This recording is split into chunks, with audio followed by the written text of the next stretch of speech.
Hello दोस्तों, जैसा कि आप लोगों का क्लास 10th से फाइनल एग्जाम 2024 में होने जा रहा है, तो यह वीडियो आपके लिए काफ़ी इंपॉर्टेंट होने वाला है। क्योंकि प्यारे साथियों, अभी के इस वीडियो में ना साइंस का सब्जेक्टिव प्रश्न का मैं आपको उत्तर बताने वाला हूं। और प्यारे बच्चों, मैं आपको बता दूं, आपका विषय सेट जो रहेगा ना, सेट कोड हुआ ए रहने वाला है। अभी सेट ए के लिए हम लोग बता रहे हैं। और प्यारे बच्चों, मैं आपको बता दूँ, ये आपका जो विषय कोड वगैरह रहेगा 112 रहेगा। यदि आप लोग सेकेंड सीटिंग में रहोगे प्यारे बच्चों, तो आप लोगों का 212 रहेगा। तो काफ़ी इंपॉर्टेंट यह वीडियो आपके लिए होने वाला है प्यारे बच्चों। मैं आगे ना आपको ये भी बताऊंगा कि कैसे आप जो है ना इस क्वेश्चन पेपर को डाउनलोड करिएगा, सब्जेक्टिव प्रश्न को कैसे डाउनलोड करिएगा, सारा चीज़ आगे बताऊंगा। तो सेम इसी प्रकार से आपका पैटर्न वगैरह भी रहने वाला है। ठीक है प्यारे बच्चों, तो चलिए हम लोग फटाफट से आगे बढ़ते हैं और सब्जेक्टिव प्रश्न का उत्तर जो ना हम आपको बताते हैं, और इसको डाउनलोड कैसे करना है ये भी मैं आपको ना आगे सिखाऊंगा। ठीक है, तो वीडियो में बने रहे और एक एक प्रश्न को रट जाइए। सारा प्रश्न आपके फाइनल एग्जाम में आएगा। ठीक है, तो देखिए पहला नंबर जो प्रश्न आपसे बोला गया ना प्यारे बच्चों, पहला नंबर प्रश्न बोला जा रहा है कि बताइए जो है ना सौर जो है ना ऊर्जा के स्रोत क्या है। बताइए ऊर्जा के जो है ना स्रोत क्या होते थे प्यारे बच्चों। इसका उत्तर जो है ना आप लोग नोट कर लेना। देखिए उत्तर क्या हो जाएगा, तो उत्तर नोट करिएगा। जिसके माध्यम में जो है ना, जिसके माध्यम से हमें ऊर्जा प्राप्त होती है उसे हम लोग क्या करते हैं, ऊर्जा का स्रोत करते हैं। याद रखिएगा क्या होगा प्यारे बच्चों, जिसके माध्यम से हमें ऊर्जा प्राप्त होती है उसी को हम लोग क्या करते हैं, ऊर्जा का स्रोत करते हैं। अब जैसे में पेट्रोल से हमें क्या होता है, ऊर्जा प्राप्त होता है, डीजल से भी, ठीक है, कोयला से भी, एलपीजी इत्यादि। तो ये आपको याद रखना है। याद हो गया प्यारे बच्चों, क्या होगा ऊर्जा के स्रोत क्या, तो याद रखना है जिसके माध्यम से हमें ऊर्जा प्राप्त होती है उसे हम लोग ऊर्जा का स्रोत कहते हैं। जैसे पेट्रोल हो गया, गैस, तेल, ये सब हो जाएगा। ठीक है, तो ये याद कर लेना। ठीक है, इसको डाउनलोड करने के लिए भी आगे मैं ना आपको सिखाऊंगा। ठीक है, चलिए आगे बढ़ते हैं।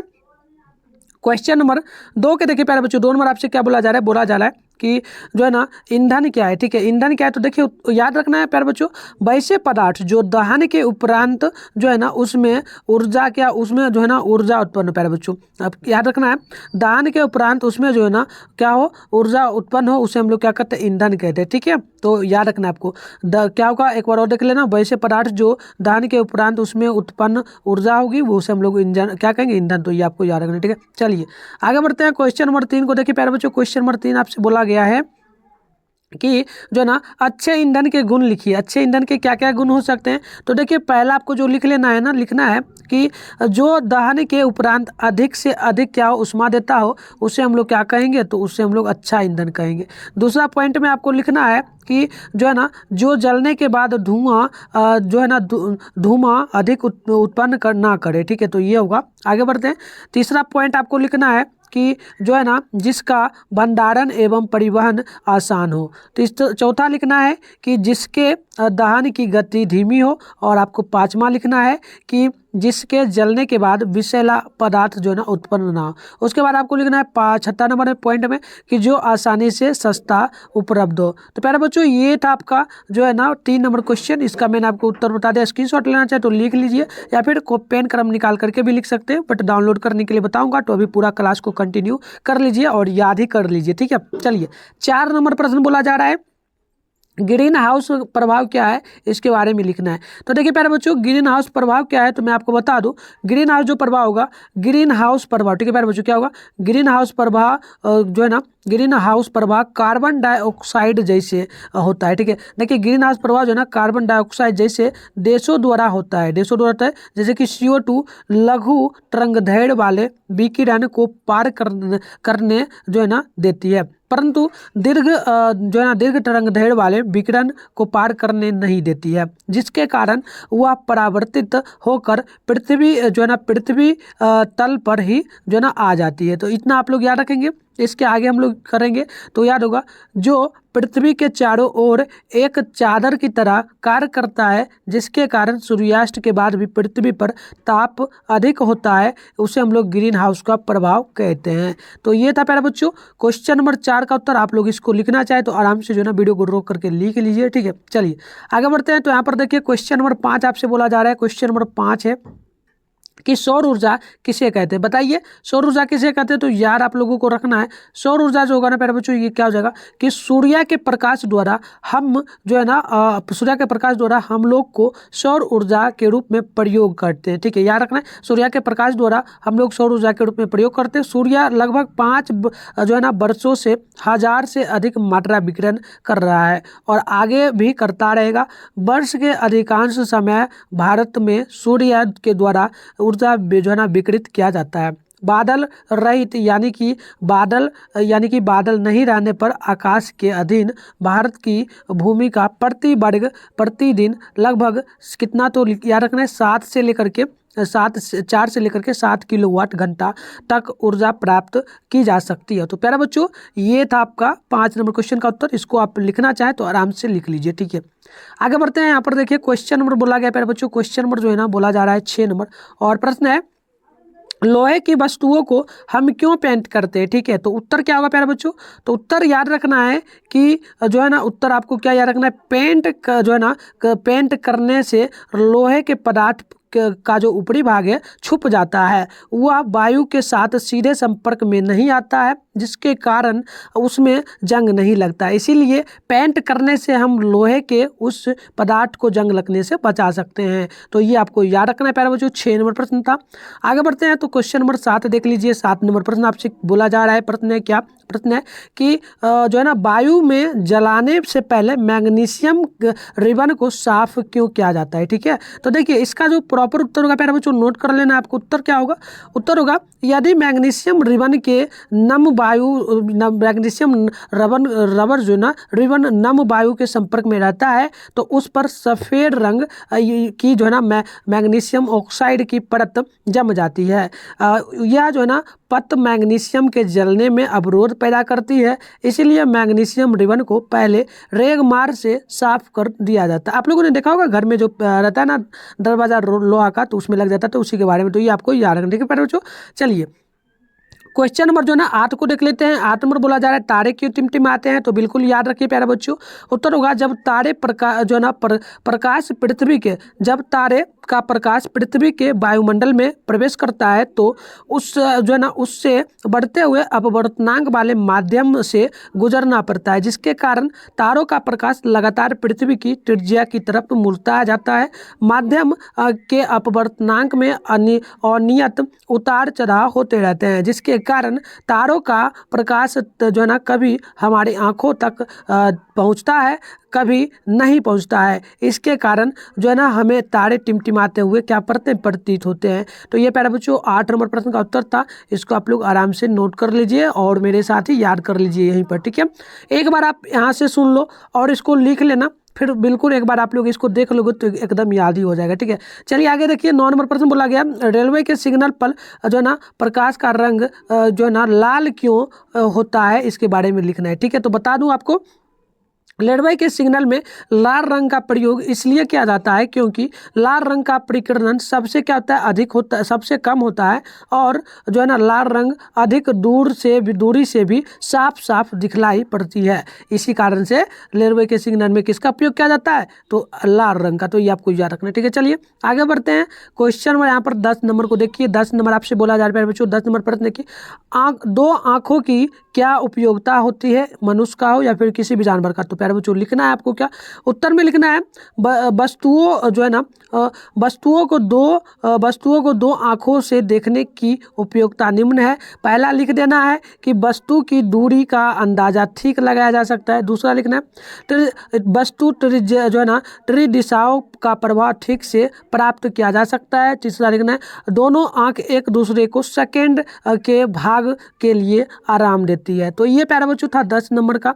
आगे बढ़ते हैं तो यहाँ देखिए क्वेश्चन नंबर 11 बोला जा रहा है, और क्वेश्चन नंबर 11 प्यारे बच्चों पूछा गया है कि निकट दृष्टि दोष एवं दूर दृष्टि दोष में दो क्या करना है, अंतर स्पष्ट करना है। तो प्यारे बच्चों यहाँ पर लिखा गया देख लीजिए, आपको भी सेम इसी प्रकार से डायग्राम बनाकर ही लिखना है निकट दृष्टि दोष इधर लिखना है दूर दृष्टि दोष। तो देखिए पहला जो होगा प्यारे बच्चों, पहला में लिखना है निकट दृष्टि दोष में कि नेत्र लेंस की फोकस दूरी अधिक होती है, और यहाँ पर दूर दृष्टि दोष में लिखना है कि नेत्र लेंस की फोकस दूरी का जो है ना कम होती है। इसमें लिखना है नेत्र जो है ना गोलक लंबा होता है, और इसमें लिखना है प्यारे बच्चों क्या, तो इसमें आपको लिखना है नेत्र गोलक छोटा होता है, ठीक है। तो इधर लिखना है आपको कि उस दोष को दूर करने के लिए अवतल लेंस का उपयोग होता है, और इसमें लिखना है इस दोष को दूर करने के लिए उत्तल लेंस का उपयोग होता है। तो यही आपको अंतर लिखना था प्यारे बच्चों, इसको नोट कर लेना।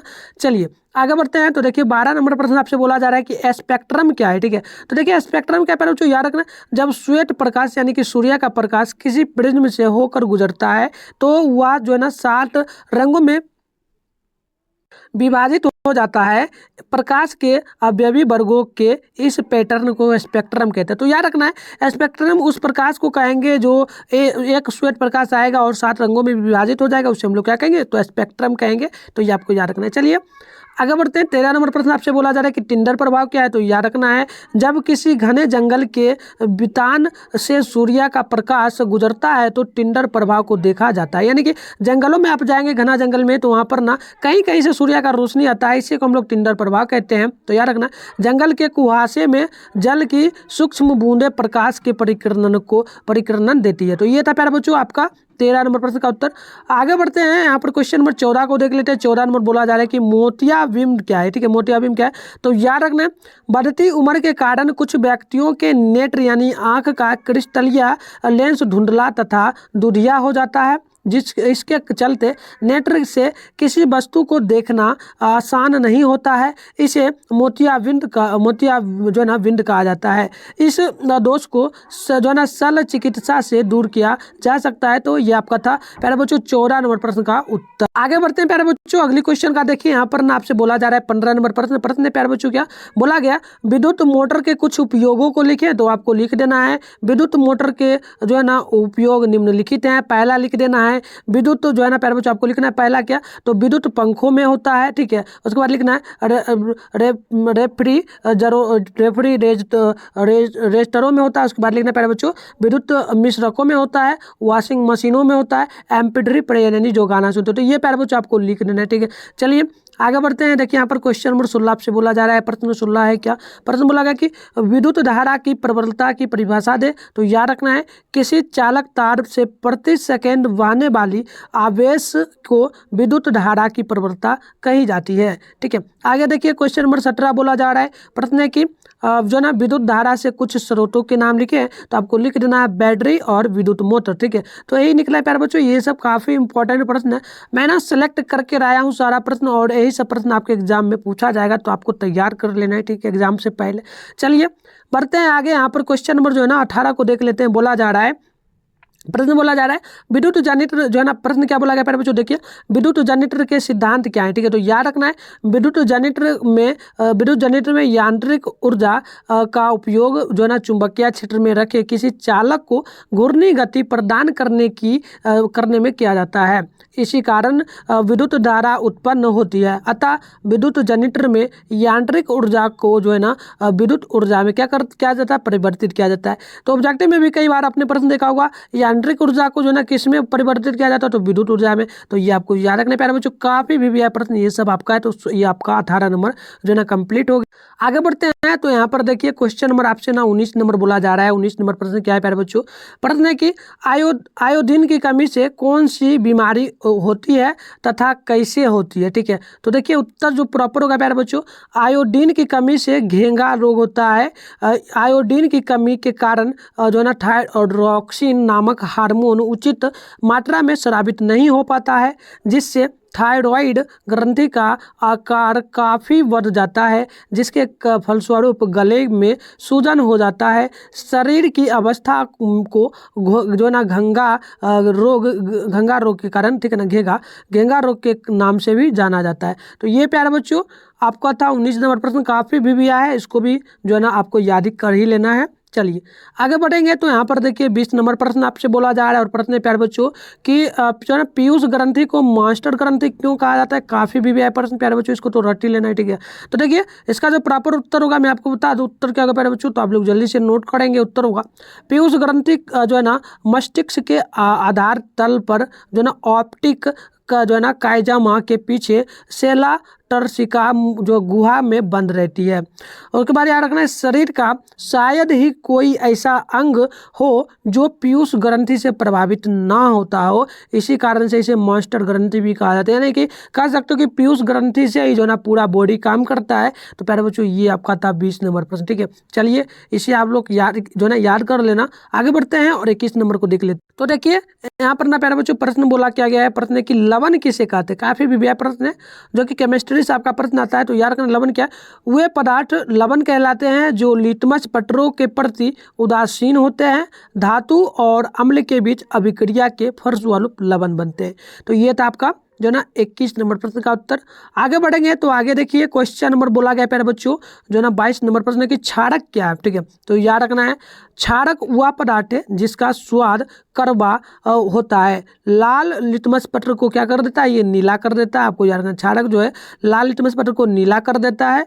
इसका जलीय विलयन जो है ना होता है OH सिंगल बॉन्ड आयन मुक्त रहता है तथा अम्ल से अभिक्रिया कर लवण बनाता है। तो ये था प्यारे बच्चों आपका 22 नंबर प्रश्न का उत्तर। आगे बढ़ते हैं और देखिए यहाँ पर ना 23 नंबर प्रश्न प्यारे बच्चों ये आपसे बोला जा रहा है अम्ल किसे कहते हैं, अम्ल किसे कहा जाता है। तो याद रखिए अम्ल वह पदार्थ है जिसका स्वाद खट्टा होता है जो नीले लिटमस पत्र को नीले लिटमस पत्र के घोल को लाल बनाता है। जलीय विलयन में जो है ना H+ यानी हाइड्रोजन प्लस आयन मुक्त करता है तथा धातु पर इसकी अभिक्रिया से हाइड्रोजन गैस मुक्त होते हैं। तो ये था प्यारे बच्चों आपका 23 नंबर प्रश्न का उत्तर, ठीक है ना। चलिए आगे बढ़ते हैं और यहाँ देखिए 24 नंबर प्रश्न आपसे बोला जा रहा है। 24 नंबर प्रश्न बोला गया है प्यारे बच्चों क्या प्रश्न है कि जीन क्या है, कोशिका में इसका उपस्थिति स्थल कहाँ है, ठीक है। तो देखिए इसका प्रॉपर उत्तर होगा प्यारे बच्चों क्या, तो उत्तर हो जाएगा